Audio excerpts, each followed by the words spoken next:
ನಮಸ್ಕಾರ, welcome back to KS Guruji. ಸ್ನೇಹಿತರೆ, ಈಗಾಗಲೇ ಹಿಂದಿನ ತರಗತಿಗಳಲ್ಲಿ ನಾವು NCERT ಕ್ಲಾಸ್ 6 ಜಿಯೋಗ್ರಫಿ ಚಾಪ್ಟರ್ 1 ಮತ್ತು ಚಾಪ್ಟರ್ 2 ಕವರ್ ಮಾಡಿದ್ದೀವಿ. ಜಿಯೋಗ್ರಫಿ ಅಂದರೆ ಭೂಗೋಳಶಾಸ್ತ್ರ. ಸೊ ಈ ಚಾಪ್ಟರ್ ಕುರಿತಂತೆ ತಮಗೇನಾದರೂ ಡೌಟ್ಸ್ ಇದ್ದರೆ, ಕ್ವೆರೀಸ್ ಇದ್ದರೆ ದಯವಿಟ್ಟು feel free to post in comment box. ಏನಾದರೂ ಡೌಟ್ಸ್ ಇದ್ದರೆ ಕೆಳಗಡೆ ಕಮೆಂಟ್ ಸೆಕ್ಷನಲ್ಲಿ ಕೇಳ್ಬೋದು. ಆದಷ್ಟು ಬೇಗ ಆ ಕ್ವೆರೀಸ್ಗೆ ಅಥವಾ ಆ ಕ್ವೆಶನ್ಸ್ಗೆ ನಾವು ಉತ್ತರ ಕೊಡುವಂಥ ಪ್ರಯತ್ನ ಮಾಡ್ತೀವಿ. ಈ ಕ್ಲಾಸ್ನಲ್ಲಿ chapter 3 that is motions of the earth ಅಂದರೆ ಭೂಮಿಯ ಚಲನೆಗಳು, ಇದರ ಕುರಿತಂತೆ ಅಧ್ಯಯನ ಮಾಡೋಣ. ಸೊ ಕಂಪೇರ್ ಟು ಚಾಪ್ಟರ್ 1 ಮತ್ತು ಚಾಪ್ಟರ್ 2 ಈ ಒಂದು ಚಾಪ್ಟರ್ ತುಂಬ ಸಿಂಪಲ್ ಆಗಿದೆ. ಜಾಸ್ತಿ ಏನೆಲ್ಲ ಬೇಸಿಕ್ ಕಾನ್ಸೆಪ್ಟ್ಸ್ ಇದೆ. ಯಾವ್ಯಾವುದು ಅಂತ ನೋಡೋದಾದರೆ ಭೂಮಿಯ ದೈನಂದಿನ ಚಲನೆ, ಇದನ್ನು ಇಂಗ್ಲೀಷಲ್ಲಿ ರೊಟೇಷನ್ ಅಂತ ಕರಿತೀವಿ. ಇದಾದ ನಂತರ ಭೂಮಿಯ ವಾರ್ಷಿಕ ಚಲನೆ, ಇದಕ್ಕೆ ರೆವಲ್ಯೂಷನ್ ಅಂತ ಕರಿತೀವಿ. ನಂತರ ಈ ರೊಟೇಷನ್ ಮತ್ತು ರೆವಲ್ಯೂಷನ್ ಆಧಾರದ ಮೇಲೆ ಭೂಮಿಯ ಮೇಲ್ಭಾಗದಲ್ಲಿ ಹಗಲು ರಾತ್ರಿಗಳು ಹೇಗೆ ಸಂಭವಿಸ್ತವೆ, ನಂತರ ಋತುಮಾನಗಳು ಹೇಗೆ ಬದಲಾವಣೆ ಆಗ್ತವೆ, ಲೀಪ್ ಇಯರ್ ಹೇಗೆ ಆಗುತ್ತೆ ಅಂದರೆ ಅಧಿಕ ವರ್ಷ. ಇದಾದ ಮೇಲೆ ಅಯನ ಸಂಕ್ರಾಂತಿ ಅಂದ್ರೇನು, ವಿಷುವತ್ ಸಂಕ್ರಾಂತಿ ಅಂದ್ರೇನು, ಇಷ್ಟು ಕಾನ್ಸೆಪ್ಟ್ಸ್ನ ಅರ್ಥ ಮಾಡ್ಕೋಬೇಕು. So let's begin. ಮೊದಲನೇದಾಗಿ ರೊಟೇಷನ್ ಅಂದರೆ ಏನು. ಚಾಪ್ಟರ್ 1 ಮತ್ತು ಚಾಪ್ಟರ್ 2 ಅಲ್ಲಿ ನಾನು ಆಲ್ರೆಡಿ ಡೀಟೇಲ್ಡ್ ಆಗಿ ಡಿಸ್ಕಷನ್ ಮಾಡಿದ್ದೀನಿ. ಒಂದು ವಸ್ತು ತನ್ನ ಅಕ್ಷರೇಖೆಯ ಸುತ್ತ ಇದ್ದರೆ ಅದಕ್ಕೆ ನಾವು ರೊಟೇಷನ್ ಅಂತ ಕರಿತೀವಿ. ಇಲ್ಲಿ ಭೂಮಿ ಸಹ ತನ್ನ ಒಂದು ಅಕ್ಷರೇಖೆಯ ಸುತ್ತುತ್ತಾ ಇರುತ್ತೆ. ಸುಮಾರು 24 ಗಂಟೆಗಳಲ್ಲಿ ಒಂದು ಸುತ್ತನ್ನು ಸುತ್ತುತ್ತೆ. ಇಲ್ಲಿ ಅಕ್ಷರೇಖೆ ಅಂದರೆ ಇದು ಕೇವಲ ಕಾಲ್ಪನಿಕ ರೇಖೆ ಅಂತ ಕರಿತೀವಿ, ಅಂದರೆ ಇಮ್ಯಾಜಿನರಿ ಲೈನ್. ನೆನ್ಪಿಟ್ಕೊಳ್ಳಿ, ನೀವು ಇದನ್ನು ಹೋಗ್ಬಿಟ್ಟು ನಾರ್ತ್ ಪೋಲು ಅಥವಾ ಸೌತ್ ಪೋಲ್ಗೆ ಹೋಗ್ಬಿಟ್ಟು ಉತ್ತರ ಧ್ರುವ ಅಥವಾ ದಕ್ಷಿಣ ಧ್ರುವಕ್ಕೆ ಹೋಗ್ಬಿಟ್ಟು ನನಗೆ ಸರ್ ಇಲ್ಲಿ ಈ ರೇಖೆ ಕಾಣ್ತಾ ಇಲ್ಲ ಅಂತ ಹೇಳಿದ್ರೆ ಕಾಣಲ್ಲ. ಯಾಕಂದರೆ ಇದು ಕೇವಲ ಕಾಲ್ಪನಿಕ, ಇದು ಕಾಣಲ್ಲ. ಸೊ ಈ ಕಾಲ್ಪನಿಕವಾದ ರೇಖೆಯ ಸುತ್ತ, ಅಕ್ಷರೇಖೆಯ ಸುತ್ತ ಭೂಮಿ ಒಂದು ಸುತ್ತಲಿಕ್ಕೆ 24 ಗಂಟೆಗಳು, ಸುಮಾರು 24 ಗಂಟೆಗಳು ತೆಗೆದುಕೊಳ್ಳುತ್ತೆ. ಇನ್ ರಿಯಾಲಿಟಿ ಈ ಥರ ನಾವು ಅಧ್ಯಯನಕ್ಕೋಸ್ಕರ ಈ ಥರ ಇಮ್ಯಾಜಿನ್ ಮಾಡ್ತೀವಿ. ಬಟ್ ಇನ್ ರಿಯಾಲಿಟಿ ಏನಾಗುತ್ತೆ, ಈ ಅಕ್ಷರೇಖೆ ಎಕ್ಸಾಕ್ಟ್ಲಿ 90 ಡಿಗ್ರೀಸ್ ಇಲ್ಲ. ಅಂದರೆ ಭೂಮಿ ಎಕ್ಸಾಕ್ಟ್ಲಿ ಅಪ್ರೈಟಾಗಿ ಸ್ಟ್ರೇಟಾಗಿ ನಿಂತ್ಕೊಂಡು ಸುತ್ತಾ ಇಲ್ಲ. ಬದಲಾಗಿ 23.4 ಡಿಗ್ರಿ ಅಥವಾ 23.5 ಡಿಗ್ರಿ ಅಂತ ಕರಿತೀವಿ. ಅಷ್ಟರ ಮಟ್ಟಿಗೆ ವಾಲ್ಕೊಂಡಿದೆ. ಎಲ್ಲಿಂದ? ಕಾಲ್ಪನಿಕವಾದ ಅಕ್ಷರೇಖೆಯಿಂದ ಸುಮಾರು 23.4 ಡಿಗ್ರಿಯಷ್ಟು ಬಲಗಡೆಗೆ ವಾಲಿದೆ. ಸೊ ಭೂಮಿ ಎಕ್ಸಾಕ್ಟಾಗಿ 90 ಡಿಗ್ರೀಸಲ್ಲಿ ರೊಟೇಟ್ ಆಗ್ತಾ ಇಲ್ಲ ಅಥವಾ ಸುತ್ತಾ ಇಲ್ಲ. ಬದಲಾಗಿ 23.4 ಡಿಗ್ರಿಯಷ್ಟು ವಾಲ್ಕೊಂಡು ಆ ಒಂದು ಅಕ್ಷರೇಖೆ ಇನ್ ರಿಯಾಲಿಟಿ ಅದರ ಸುತ್ತಾ ಇರುತ್ತೆ.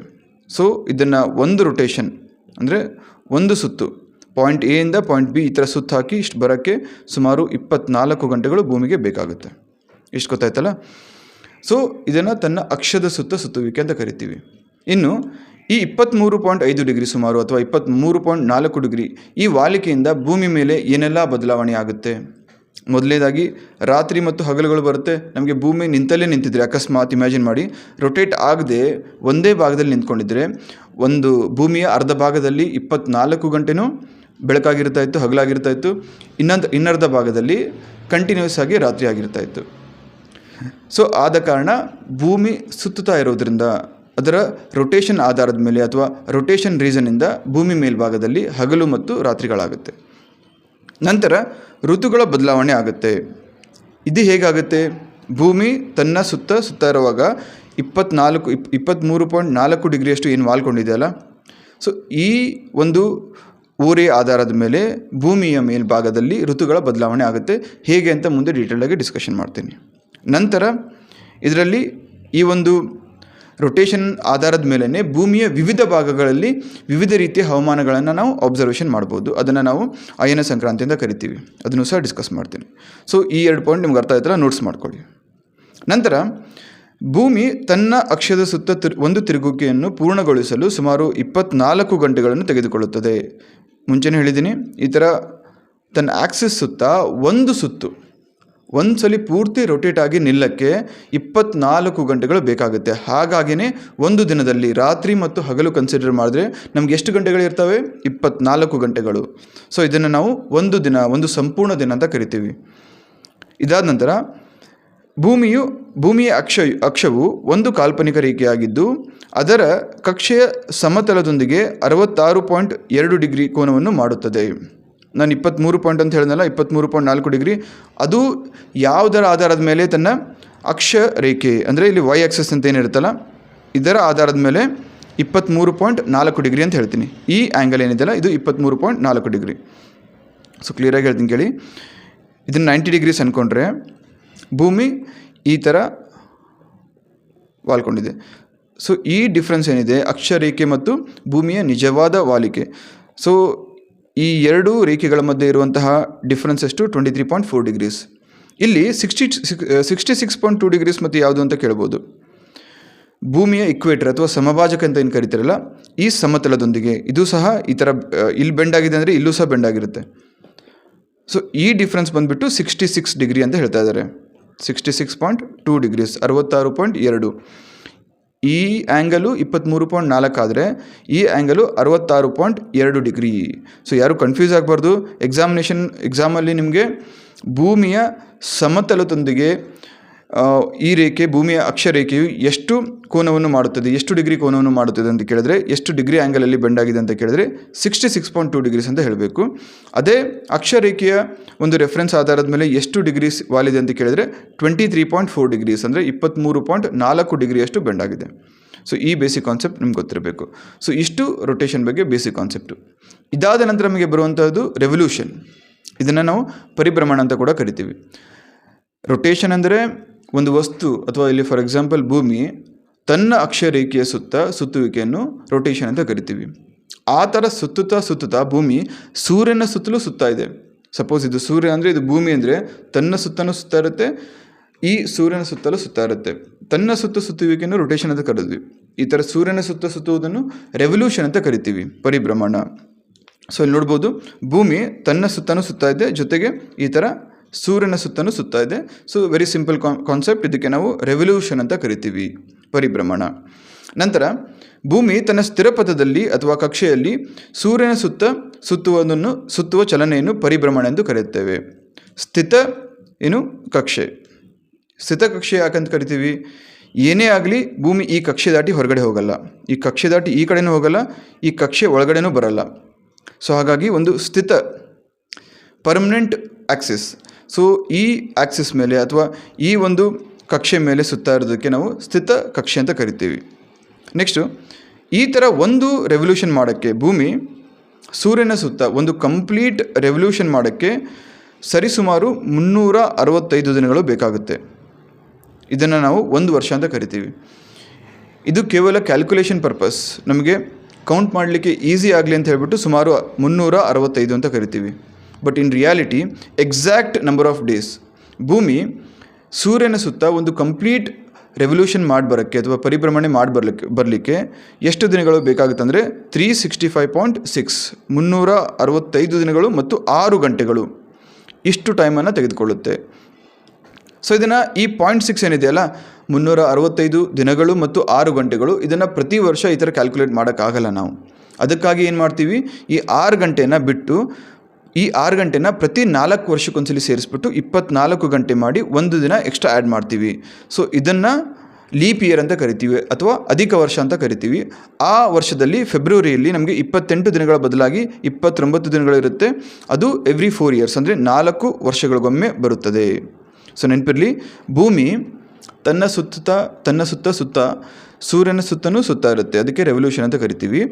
ಒಂದು ರೆವಲ್ಯೂಷನ್ಗೆ ಅದಕ್ಕೆ ಬೇಕಾಗುವಂಥ ಸಮಯ ಎಕ್ಸಾಕ್ಟಾಗಿ ನೋಡೋದಾದರೆ 365 ಡೇಸ್ 365 ದಿನಗಳು ಮತ್ತು 6 ಗಂಟೆಗಳು.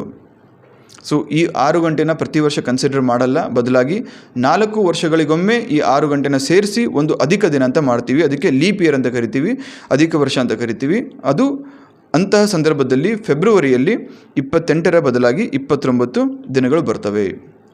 ಸೊ ಇದರ ಡಿಸ್ಅಡ್ವಾಂಟೇಜ್, ಯಾರು ಫೆಬ್ರವರಿ 29ಕ್ಕೆ ಹುಟ್ಟಿರ್ತೀರ ತಮಗೆ ಆಬ್ವಿಯಸ್ಲಿ ಗೊತ್ತಿರುತ್ತೆ, ನಿಮ್ಮ ಬರ್ಡೇ ಪ್ರತಿ 4 ವರ್ಷಕ್ಕೊಮ್ಮೆ ಬರುತ್ತೆ. ಸೊ ಯಾರಾದರೂ ಫೆಬ್ರವರಿ 29ಕ್ಕೆ ಹುಟ್ಟಿದರೆ ದಯವಿಟ್ಟು ಕೆಳಗಡೆ ಕಮೆಂಟ್ ಸೆಕ್ಷನಲ್ಲಿ ಒಂದು ಥಮ್ಸ್ ಅಪ್ ಹಾಕಿ. ರೈಟ್. ನೆಕ್ಸ್ಟು ಭೂಮಿ ಸೂರ್ಯನ ಸುತ್ತುತ್ತಾ ಅಂತ ಹೇಳಿದೆ, ಅದಕ್ಕೆ ರೆವಲ್ಯೂಷನ್ ಅಂತ ಕೂಡ ಕರಿತೀವಿ, ಹೌದಾ? ಬಟ್ ಇಲ್ಲಿ once again for the sake of understanding, ನಮಗೆ ಅರ್ಥ ಆಗಲಿ ಅಂತ ಅಂದ್ಬಿಟ್ಟು ನಾವೇನು ಮಾಡ್ತೀವಿ, ಸರ್ಕ್ಯುಲರ್ ಮೋಷನ್, ವೃತ್ತಾಕಾರದಲ್ಲಿ ಸುತ್ತುತ್ತೆ ಅಂತ ಹೇಳ್ತೀವಿ. But once again in reality, so reality is different from imagination. ವಾಸ್ತವಿಕವಾಗಿ ಭೂಮಿ ಏನು ಮಾಡುತ್ತೆ, ಸರ್ಕ್ಯುಲರ್ ಶೇಪಲ್ಲಿ ಸುತ್ತಾ ಇರಲ್ಲ, ಅಂದರೆ ವೃತ್ತಾಕಾರದಲ್ಲಿ ಸೂರ್ಯನ ಸುತ್ತ ಸುತ್ತಲ್ಲ, ಬದಲಾಗಿ ಅಂಡಾಕಾರದ ಕಕ್ಷೆ ಅಂತ ಕರಿತೀವಿ. ಅದರ ಆರ್ಬಿಟ್ಟು, ಅದರ ಒಂದು ರೆವಲ್ಯೂಷನ್ನು ಸೂರ್ಯನ ಸುತ್ತ ಅಂಡಾಕಾರದ ಕಕ್ಷೆ ಅಂತ ಇರುತ್ತೆ. ಸೊ ಈ ಥರ ಒಂದು ಕಕ್ಷೆಯಲ್ಲಿ ಸುತ್ತಾ ಇರುತ್ತೆ. ಸೊ ರೆವಲ್ಯೂಷನ್ ಸರ್ಕ್ಯುಲರ್ ಸೆಕ್ಷನಲ್ಲಿರಲ್ಲ, ಬದಲಾಗಿ ಅಂಡಾಕಾರದ ಕಕ್ಷೆ. ಈ ಒಂದು ಕಕ್ಷೆಯಲ್ಲಿ ಭೂಮಿ ಸತತವಾಗಿ ಸೂರ್ಯನ ಸುತ್ತ ಸುತ್ತಾ ಇರುತ್ತೆ. ಈ ಸುತ್ತುವಿಕೆಗೆ ಒಂದ್ಸಗೆ ನಮಗೆ ಎಷ್ಟು ದಿನ ಬೇಕು? 365 ದಿನ ಮತ್ತು 6 ಗಂಟೆ ಬೇಕಾಗುತ್ತೆ. ಒಂದು ಕಂಪ್ಲೀಟಾಗಿ ಈ ಪಾಯಿಂಟಿಂದ, ಈ ಪಾಯಿಂಟ್ ಅಂದ್ಕೊಳ್ಳಿ, ಅಂದ್ಕೊಳ್ಳಿ, ಎಯಿಂದ ಶುರು ಮಾಡಿ ಮತ್ತೆ ವಾಪಸ್ ಎಗೆ ಬಂದು ಸೇರಬೇಕಾದ್ರೆ ಭೂಮಿ 365 ದಿನ ಮತ್ತು 6 ಗಂಟೆಯಷ್ಟು ಚಲನೆ ಕಂಟಿನ್ಯೂಸ್ ಆಗಿ ಮಾಡಬೇಕಾಗುತ್ತೆ. ಆವಾಗ ಮಾತ್ರ ಒಂದು ರೆವಲ್ಯೂಷನ್ ಕಂಪ್ಲೀಟ್ ಆಗುತ್ತೆ. ನಂತರ ಸೂರ್ಯನ ಸುತ್ತ ಭೂಮಿಯ ಸ್ಥಾನದಲ್ಲಿ ಬದಲಾವಣೆಯಿಂದಾಗಿ ಋತುಗಳು ಬದಲಾವಣೆ ಆಗುತ್ತದೆ. ಸೊ ಭೂಮಿ ಮೇಲೆ ಋತುಗಳು, ಸಮ್ಮರ್ ಸೋಲ್ಸ್ಟೈಸು, ಇಕ್ವಿನಾಕ್ಸು, ವಸಂತ ಕಾಲ ಅಂತ ಕರಿತೀವಿ, ಬೇಸಿಗೆ ಕಾಲ ಅಂತ ಕರಿತೀವಿ, ಚಳಿಗಾಲ ಅಂತ ಕರಿತೀವಿ. ಈ ಥರ ಬದಲಾವಣೆಗಳು ಅಥವಾ ಋತುಮಾನಗಳ ಬದಲಾವಣೆಗಳು ಯಾವ ಕಾರಣದಿಂದ ಆಗುತ್ತೆ ಅಂತ ಕೇಳಿದರೆ, ಸೂರ್ಯನ ಸುತ್ತ ಸುತ್ತುವುದರಿಂದ. ಭೂಮಿ ತನ್ನ ಸುತ್ತ ಸುತ್ತುವುದರಿಂದ ಏನಾಗುತ್ತೆ? ಹಗಲು ರಾತ್ರಿಗಳಾಗ್ತವೆ. ಅದೇ ರೀತಿ ಭೂಮಿ ಸೂರ್ಯನ ಸುತ್ತ ಸುತ್ತುವುದರಿಂದ ನಮಗೇನಾಗುತ್ತೆ? ಋತುಗಳಲ್ಲಿ ಬದಲಾವಣೆ ಆಗ್ತದೆ. ಸೊ ಸಮ್ಮರ್ ಸೋಲ್ಸ್ಟೈಸು ಇಂಗ್ಲೀಷಲ್ಲಿ ಇಕ್ವಿನಾಕ್ಸ್ ಅಂತ ಕರಿತೀವಿ, ನೆಕ್ಸ್ಟು ವಿಂಟರ್ ಸೋಲ್ಸ್ಟೈಸ್ ಅಂತ ಕರಿತೀವಿ. ಒನ್ ಬೈ ಒನ್ ನೋಡ್ಕೊಂಡು ಹೋಗೋಣ. ಸಮ್ಮರ್ ಸೋಲ್ಸ್ಟೈಸ್, ಬೇಸಿಗೆ ಆಯನ ಸಂಕ್ರಾಂತಿ ಅಂದರೆ ಇದು. ಸೊ ಇದಕ್ಕೆ ಈ ಒಂದು ಸಿಚುವೇಶನ್ ಯಾವಾಗ ಬರುತ್ತೆ? ಉತ್ತರ ಗೋಳಾರ್ಧದಲ್ಲಿ ಈ ಥರ ಸಿಚುವೇಶನ್ ಬಂದಾಗ ಇದು ಜೂನ್ 21ರಂದು ಬರುತ್ತೆ. ಸೊ ಇಲ್ಲಿ ಪ್ರತಿ ವರ್ಷ ಜೂನ್ 21 ಅಥವಾ 22 ಈ ದಿನ ಬಂದಾಗ ಸಮ್ಮರ್ ಸೋಲ್ಸ್ಟೈಸ್ ಅಂತ ಕರಿತೀವಿ. ಬೇಸಿಗೆ ಅತಿ ಹೆಚ್ಚಾಗಿರುತ್ತೆ, ಬೇಸಿಗೆ ಕಾಲ ಅಂತ ಕರಿತೀವಿ. ಸೊ ಈ ಸಂದರ್ಭದಲ್ಲಿ ಉತ್ತರ ಗೋಳಾರ್ಧ, ನಾರ್ದರ್ನ್ ಹೆಮಿಸ್ಫಿಯರ್, ಇಲ್ಲಿ ಇನ್ಕ್ಲೂಡಿಂಗ್ ಇಂಡಿಯಾ, ಆಫ್ರಿಕಾ, ಅಮೇರಿಕಾ, ಹಲವಾರು ದೇಶಗಳಿದ್ದಾವೆ, ಆಸ್ಟ್ರೇಲಿಯಾ ಇಲ್ಲಿ ಬರುತ್ತೆ. ಸೊ ಈ ಒಂದು ಭಾಗದಲ್ಲಿ ದೀರ್ಘವಾಗಿ ಹಗಲಿರುತ್ತೆ. ದೀರ್ಘವಾಗಿ ಹಗಲಾದರೆ ರಾತ್ರಿ ಕಡಿಮೆ ಇರುತ್ತೆ. ಅಂದರೆ ದಿನದ ಒಂದು ಗಂಟೆಗಳು 24 ಇರುತ್ತೆ. ಬಟ್ ಆ 24 ಗಂಟೆಗಳಲ್ಲಿ ಹಗಲು ದೀರ್ಘವಾಗಿರುತ್ತೆ, ರಾತ್ರಿ ಆದಷ್ಟು ಕಡಿಮೆ ಇರುತ್ತೆ. ಸೊ ಹಾಗಾಗಿ ದಿನ ಜಾಸ್ತಿ ಇದೆ ಅಂತ ಕರಿತೀವಿ ನಾವು. ಸೊ ಇಲ್ಲಿ ಉತ್ತರ ಗೋಳಾರ್ಧದಲ್ಲಿ ಹಗಲು ಜಾಸ್ತಿ ಆದರೆ ಆಬ್ವಿಯಸ್ಲಿ ಪ್ಯಾರಲಲಿ ದಕ್ಷಿಣ ಗೋಳಾರ್ಧದಲ್ಲಿ ಇಲ್ಲಿ ಹಗಲು ಕಮ್ಮಿ ಆಗುತ್ತೆ. ಅದೇ ರೀತಿ ಇಲ್ಲಿ ರಾತ್ರಿ ಕಮ್ಮಿ ಆದರೆ ಉತ್ತರ ಗೋಳಾರ್ಧದಲ್ಲಿ ರಾತ್ರಿ ಕಡಿಮೆ ಆದರೆ ದಕ್ಷಿಣ ಗೋಳಾರ್ಧದಲ್ಲಿ ರಾತ್ರಿ ಜಾಸ್ತಿ ಆಗುತ್ತೆ. ನೋಡಿ, ಈ ಥರ ಜೂನ್ 21ಕ್ಕೆ ಏನಾಗುತ್ತೆ? ಸಿಂಪಲಾಗಿ ಇದನ್ನು ಸೂರ್ಯ ಅಂದ್ಕೊಳ್ಳಿ. ಸೂರ್ಯನ ಕಿರಣಗಳು ಡೈರೆಕ್ಟಾಗಿ ಭೂಮಿಯ ಮೇಲ್ಭಾಗದಲ್ಲಿ ಬೀಳ್ತಾ ಇರ್ತವೆ. ನಾನು ಮುಂಚೆನೇ ಹೇಳ್ದಂಗೆ ಭೂಮಿ ಈ ಥರ ವಾಲಿರೋದ್ರಿಂದ 23.4 ಡಿಗ್ರಿಯಷ್ಟು ಮ್ಯಾಕ್ಸಿಮಮ್ ರೇಖೆಗಳು ಅಥವಾ ಮ್ಯಾಕ್ಸಿಮಮ್ ಸನ್ಲೈಟು ನಾರ್ದರ್ನ್ ಹೆಮಿಸ್ಫಿಯರ್, ಉತ್ತರ ಗೋಳಾರ್ಧದ ಮೇಲೆ ಬೀಳುತ್ತೆ. ಸೊ ಹಾಗಾಗಿಯೇ ಈ ಒಂದು ಭಾಗದಲ್ಲಿ ದೀರ್ಘವಾಗಿ ಹಗಲಿರುತ್ತೆ, ಅದೇ ರೀತಿ ರಾತ್ರಿ ಕಡಿಮೆ ಇರುತ್ತೆ.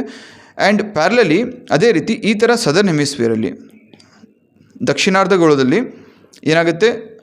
ಹಗಲು ಕಮ್ಮಿ ಇರುತ್ತೆ, ರಾತ್ರಿ ಜಾಸ್ತಿ ಇರುತ್ತೆ. ಸೊ ಯಾರಾದರೂ ಈ ಸಂದರ್ಭದಲ್ಲಿ ಜಾಸ್ತಿ ಮಲಗಬೇಕು ಅಂದರೆ, ಬೆಳಕು ಕಂಡ್ರೆ ಆಗಲ್ಲ ಅಂತಂದರೆ, ಜಾಸ್ತಿ ಮಲಗಬೇಕು ಅಂದರೆ ದಯವಿಟ್ಟು ತಾವು ಆಸ್ಟ್ರೇಲಿಯಾ ಅಂತ ದೇಶಕ್ಕೆ ಹೋಗ್ಬೋದು. ಆಸ್ಟ್ರೇಲಿಯಾ, ಅಂಟಾರ್ಟಿಕಾ ಅಲ್ಲಿ ಹೋಗ್ಬೋದು. ಸೊ ಅಲ್ಲಿ ಈ ಸಂದರ್ಭದಲ್ಲಿ ಬೇಸಿಗೆ ಕಾಲದಲ್ಲಿ ಆ ಒಂದು ಭಾಗದಲ್ಲಿ ಜಾಸ್ತಿ ನಿಮಗೆ ರಾತ್ರಿ ಸಿಗುತ್ತೆ.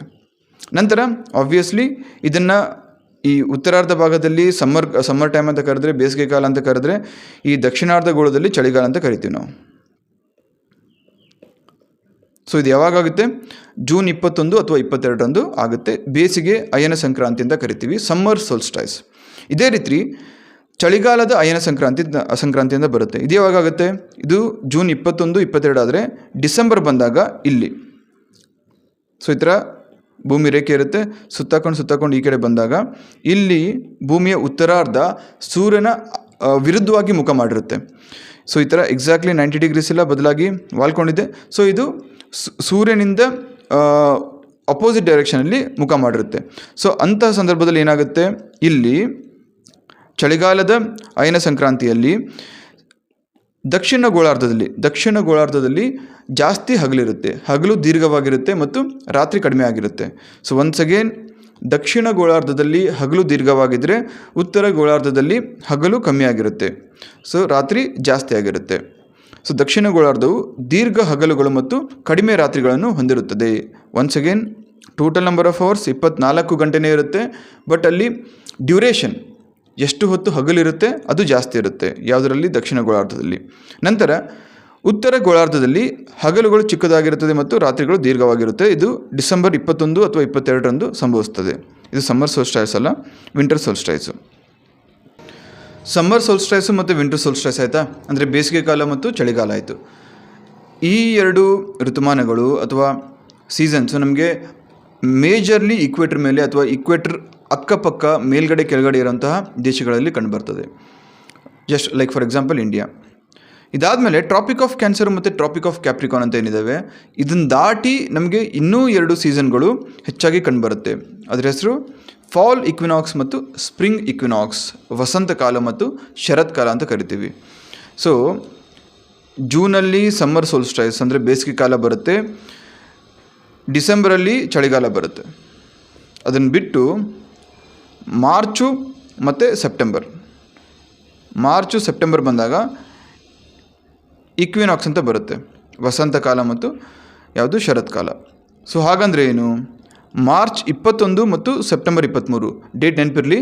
ಮಾರ್ಚ್ 21 ಮತ್ತು ಸೆಪ್ಟೆಂಬರ್ 23ರಂದು ಈ ದಿನ ಏನಾಗುತ್ತೆ, ಸೂರ್ಯನ ಕಿರಣಗಳು ನೇರವಾಗಿ ಭೂಮಿ ಈ ಥರ ಇರುತ್ತಲ್ಲ, ಈ ಭಾಗದಲ್ಲಿ ನೇರವಾಗಿ ನಿಮಗೆ ಸೂರ್ಯನ ಕಿರಣಗಳು ಬೀಳುತ್ತೆ. ಇದರಿಂದ ಏನಾಗುತ್ತೆ, ಭೂಮಿಯ ಮೇಲ್ಭಾಗದಲ್ಲಿ, ಕಂಪ್ಲೀಟ್ ಭೂಮಿಯ ಮೇಲ್ಭಾಗದಲ್ಲಿ 12 ಅವರು ರಾತ್ರಿ ಮತ್ತು 12 ಅವರು ಹಗಲಿರುತ್ತೆ. ಎಕ್ಸಾಕ್ಟ್ಲಿ 12 ಅವರು ರಾತ್ರಿ ಮತ್ತು 12 ಅವರು ಹಗಲಿರುತ್ತೆ. ಸೊ ಯಾವತ್ತಾಗುತ್ತೆ, ಮಾರ್ಚ್ 21ರಂದು ಆಗುತ್ತೆ, ಸೆಪ್ಟೆಂಬರ್ 23ರಂದು ಆಗುತ್ತೆ. ಸೊ ಸೂರ್ಯನ ಕಿರಣಗಳು ಸನ್ರೈಸು ಸಮಭಾಜಕ ವೃತ್ತದ ಮೇಲೆ ಬೀಳುತ್ತದೆ, ಅಂದರೆ ಇಕ್ವೇಟರ್. ಸೊ ಇಕ್ವೇಟರ್ ಮೇಲೆ ಬೀಳೋ ಕಾರಣ ಎಕ್ಸಾಕ್ಟ್ಲಿ 12 ಅವರ್ಸ್ ನೈಟು ಮತ್ತು 12 ಅವರ್ಸ್ ಹಗಲಿರುತ್ತೆ. ಇಡೀ ಭೂಮಿಯನ್ನು ಸಮಾನ ಹಗಲುಗಳು ಮತ್ತು ಸಮಾನ ರಾತ್ರಿಗಳನ್ನು ಅನುಭವಿಸುವಂತೆ ಮಾಡುತ್ತದೆ. ಸೊ ಇಕ್ವಿನಾಕ್ಸ್ ಅಂದರೆ ಸಮವಾದ, ಇಕ್ವಿ ಅಂದರೆ ಈಕ್ವಲ್ಲು, ನಾಕ್ಸ್ ಅಂದರೆ ರಾತ್ರಿ ಅಂತ ಬರುತ್ತೆ. ಸೊ ಗ್ರೀಕ್ ವರ್ಡು ಈಕ್ವಿ ಅಂದರೆ ಈಕ್ವಲ್ಲು, ನಾಕ್ಸ್ ಅಂದರೆ ನೈಟ್ಸು. ಸೊ ಈಕ್ವಲ್ ನೈಟ್ಸ್ ಅಂತ ಕರಿತೀವಿ. ಇದನ್ನು ಏನಂತ ಕರಿತೀವಿ, ಕನ್ನಡದಲ್ಲಿ ವಿಷುವತ್ ಸಂಕ್ರಾಂತಿ ಅಂತ ಕರಿತೀವಿ. ಅದೇ ರೀತಿ ವಸಂತ ಕಾಲ ಮತ್ತು ಶರತ್ ಕಾಲ ಅಂತ ಕೂಡ ಕರಿತೀವಿ. ವಸಂತ ಮತ್ತು ಶರತ್ ಕಾಲ. ಸೊ ಇಷ್ಟು ಕಾನ್ಸೆಪ್ಟ್ಸು ನಮಗೆ ಇವತ್ತು ಈ ಚಾಪ್ಟರ್ 3ಇಂದ ಕಲ್ತ್ಕೊಂಡ್ವಿ. ಏನೇನು ಕಲ್ತ್ವಿ, ಜಸ್ಟ್ ಕ್ವಿಕ್ಲಿ ರಿವೈಸ್ ಮಾಡೋದಾದರೆ, ಮೊದಲನೇದಾಗಿ ವಾಟ್ ಈಸ್ ರೊಟೇಷನ್ ಅಂತ ನೋಡಿದ್ವಿ, ಭೂಮಿಯ ದೈನಂದಿನ ಚಲನೆ. ನೆಕ್ಸ್ಟು ವಾಟ್ ಈಸ್ ರೆವಲ್ಯೂಷನ್, ಭೂಮಿಯ ವಾರ್ಷಿಕ ಚಲನೆ. ಇದರ ಆಧಾರದ ಮೇಲೆ ಯಾವ ಒಂದು ಪರ್ಟಿಕ್ಯುಲರ್ ಕಾರಣದಿಂದ ಋತುಮಾನಗಳು ಬದಲಾವಣೆ ಆಗುತ್ತೆ, ಹವಾಮಾನಗಳು ಬದಲಾವಣೆ ಆಗುತ್ತೆ. ಇದಕ್ಕೆ ಮೇನ್ ಕಾರಣ ಭೂಮಿ ತನ್ನ ಅಕ್ಷರೇಖೆಯಿಂದ 23 ಡಿಗ್ರಿಯಷ್ಟು 23.4 ಡಿಗ್ರಿಯಷ್ಟು ವಾಲಿರುವುದು. ಇದಾದಮೇಲೆ ಈ ರೆವಲ್ಯೂಷನ್ ಆಧಾರದ ಮೇಲೆ, ಭೂಮಿಯ ವಾರ್ಷಿಕ ಚಲನೆಯ ಆಧಾರದ ಮೇಲೆ ಲೀಪ್ ಇಯರ್ ಅಥವಾ ಅಧಿಕ ವರ್ಷ ಹೇಗೆ ಉಂಟಾಗುತ್ತದೆ. ನಂತರ ಅಯನ ಸಂಕ್ರಾಂತಿ ಅಂದರೆ ಏನು, ಅಯನ ಸಂಕ್ರಾಂತಿಯಲ್ಲಿ ಬೇಸಿಗೆ ಕಾಲ ಯಾವಾಗ ಬರುತ್ತೆ, ಚಳಿಗಾಲ ಯಾವಾಗ ಬರುತ್ತೆ. ಇದಾದಮೇಲೆ ವಿಷುವತ್ ಸಂಕ್ರಾಂತಿ ಅಂದ್ರೇನು. ಇಷ್ಟು ಟಾಪಿಕ್ಸು ಕ್ಲಿಯರ್ ಆಯಿತು. ಸೊ ಹಾಗಾಗಿನೇ ನಾನು ಹೇಳಿದ್ದು it is a very simple chapter. So chapter 1 ಮತ್ತು ಚಾಪ್ಟರ್ 2 ಮತ್ತು ಚಾಪ್ಟರ್ 3 ಆಯಿತು.